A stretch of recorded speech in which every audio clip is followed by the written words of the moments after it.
Georgia Whitlow, didn't plan on spending her medical career trailing dust clouds and following the booming cheers of rodeos.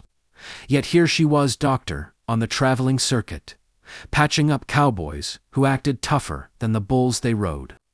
She loved it, though, the grit, the adrenaline, the stories etched into every scar. But one cowboy had become a little too familiar. Haynes Maddox. Every town, every arena, every chaotic 8-second ride. He somehow ended up on her exam table. A busted lip in Amarillo. A sprained wrist in Santa Fe. A bruised rib in Cheyenne. And now, in the blistering heat of the Arizona desert, he limped in like he owned the place, grinning. Of course. Georgia crossed her arms.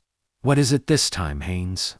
Don't tell me you got thrown again. He removed his hat, revealing the sun-kissed hair under it, and winked.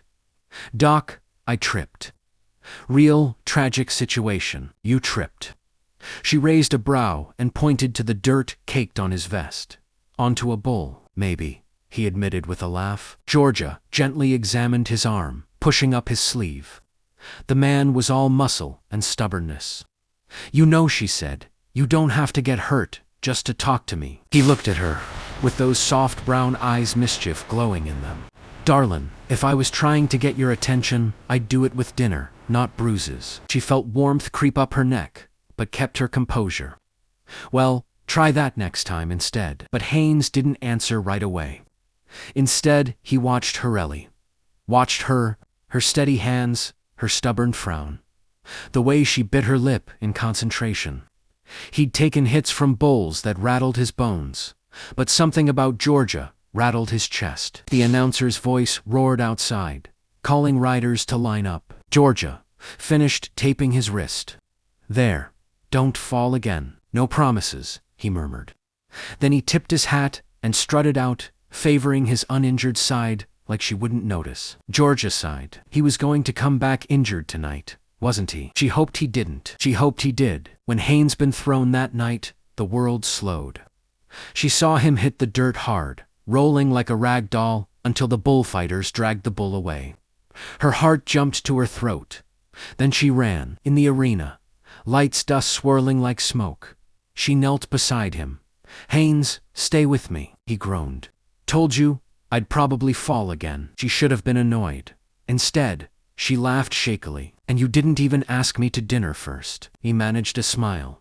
Doc, when I get up, I'm gonna... And for the first time, Georgia wasn't sure she wanted him to stop getting hurt, because she was starting to like being the one who put him back together. Haynes stayed overnight at the medical trailer under Georgia's very strict orders, while the other cowboys celebrated or slept in their trucks.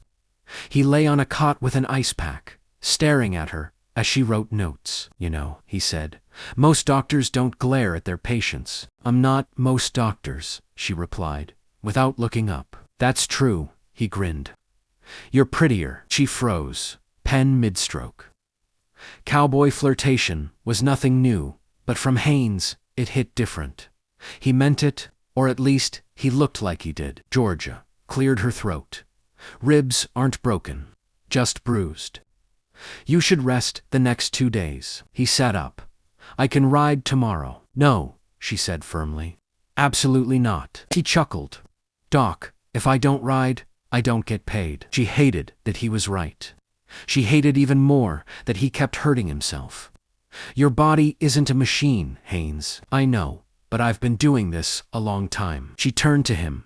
Then you should know when to stop. Something softened in his expression. Are you worried about me, Georgia? Yes, she blurted, then clamped her mouth shut. I mean professionally. Professionally, he echoed, amused. Sure. There was a silence, warm, charged, and confusing. Finally, he said. Georgia, I wasn't lying about asking you to dinner. She looked down at her clipboard. That wouldn't be professional. Neither is you losing sleep every time I take a hit. She opened her mouth, then closed it.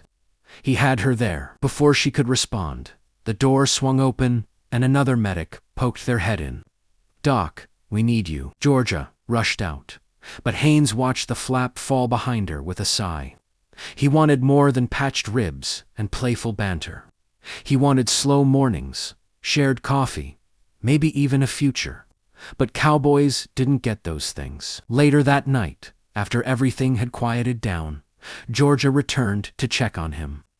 He pretended to be asleep, but she sat beside him anyway. "I don't want you getting hurt anymore," she whispered. Under the blanket, he smiled faintly. He wasn't sure which ached more, his ribs or his growing feelings for her. The next morning, Haynes was predictably impossible. "I'm fine," he insisted, as Georgia blocked the trailer door.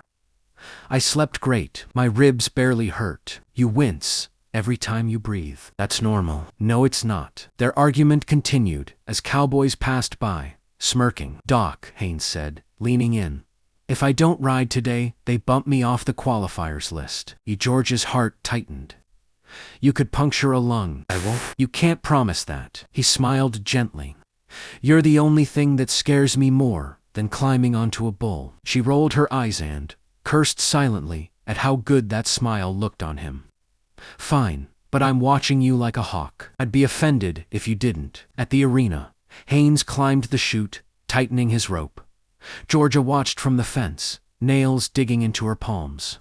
The announcer's voice echoed through the arena. "Haynes, Maddox on Whiskey Reaper." The gate burst open. The bull exploded into the arena like a storm. Haynes held on, body snapping, muscles straining. Georgia counted the seconds. 4, 5, 6, then disaster hit. "I know," he whispered. "I care about you too." She'd treated 100 cowboys, but none had ever made her want to cry in the dirt. None had ever made her want to kiss them, senseless. None had ever made her want to run away from the rodeo entirely, just to protect them. And, as the medics lifted Haynes onto a stretcher, Georgia realized she wasn't patching up simple injuries anymore. She was patching up a man she might be falling for. Haynes spent the next week off the circuit by Force George's force. She stationed herself by his bedside, checking vitals, icing bruises, reminding him every hour why he shouldn't stand up. But Haynes Maddox wasn't built for lying still. "Doc," he groaned, "I'm going stir-crazy." "Good," she said. "Maybe you'll finally learn something." "I already learned something." He sat up slowly, wincing. "That you care more than you let on." She flushed. "You need rest, not romance." "I can have both." "Haynes." He laughed softly. "I'm serious, Georgia. Ever since that first day you patched me up, then the second, then the 15th, I knew you were special." She tried to busy herself with charts. "I patch up everyone." "Yeah, but you worry about me." She didn't answer. He continued, voice quieter. "I know this life is rough. Dusty arenas, unpredictable bulls, nights filled with pain instead of peace. But it feels less lonely when you're around." Georgia stopped writing. No one had ever said something like that to her. Not with that much truth behind it. "Haynes," she whispered, "I'm scared." "Of what?" "Of losing you." He reached for her hand. "Then don't." She sat beside him, eyes burning. "I can't control what happens out there, but you can control what happens right here." He gently tapped her chest, over her heart. Their eyes met. Something shifted, something undeniable. She leaned forward slowly, like testing the water, until her forehead rested against his. His breath warmed her lips. His hand found her cheek. But just before they kissed, he whispered, "Georgia, if we do this, I'm gonna fall hard." Her lips brushed his. "Maybe I already have." The kiss that followed was soft, slow, and sweeter than any rodeo victory. When they pulled apart, Haynes held her like she was the anchor he never knew he needed. For the first time in years, Georgia didn't feel like a traveling doctor. She felt like a woman someone wanted to stay. For Haynes healed slowly but differently this time. With Georgia beside him, the days didn't drag. The nights weren't lonely.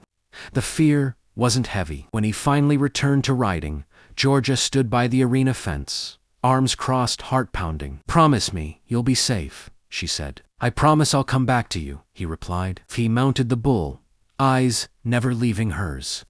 And when the gate opened, he rode like a man with something to live for, not prove. 8 full seconds. 5, he shouted. "Georgia, did you see?" She threw herself into his arms.